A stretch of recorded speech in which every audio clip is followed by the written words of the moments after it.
একটা প্লাস্টিকের মধ্যে হোক কোনো রকম ভাবে হোক বিছানার তলায় রেখে দিন, যেদিকে আপনি মাথা দেবেন। দেখুন ওতে আপনার কি সফলতা হয়। যেদিন মাথায় দেবেন পরের দিন ওইটা নিয়ে টিকিট কাটতে যাবেন। এই টোটকাটা করে দেখুন। অনেক ব্যক্তিরা আছে স্বামী গাছ নিয়ে উপকৃত হয়েছেন। এই স্বামী গাছ নিয়ে যারা উপকৃত হয়েছেন তারা তো কালকে এসে চন্দননগর থেকে আমাকে এক বাটি মিষ্টি দিয়ে গেছে।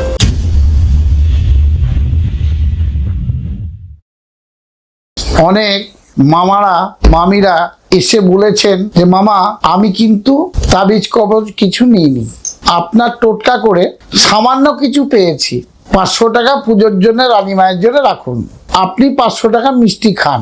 এই কথাগুলো কেন বলছেন, কেন দিতে এসছেন এত দূর থেকে?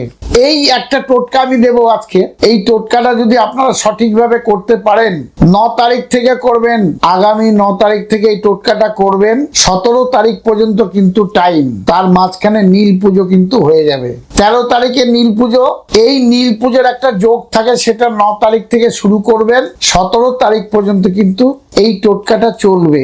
যদি এই টোটকাটা আপনারা করতে পারেন মারাত্মক পরিমাণে সফলতা লাভ পাবেন। সেটা কিভাবে পাবেন ভালো করে শুনুন। এর আগে বহু রকম ভাবে আমি টোটকা দিয়েছি। অনেক মামারা মামিরা আমাকে এসে কিছু কিছু জিনিসও কিন্তু দিয়েছে। তা আমি ঈশ্বরের কাছে প্রার্থনা করে বলবো, রানী মায়ের কাছে প্রার্থনা করে বলবো আপনাদের হোক, আমি পাই। একটা পান পাতা কিনুন, একটা পান পাতা কিনুন। এই পান পাতার মধ্যে 5টা কালো জিরা নিন, পানের খিলি বানান।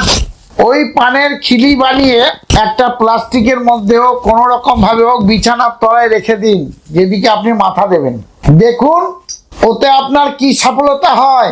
যেদিন মাথায় দেবেন পরের দিন ওইটা নিয়ে টিকিট কাটতে যাবেন। এই টোটকাটা করে দেখুন।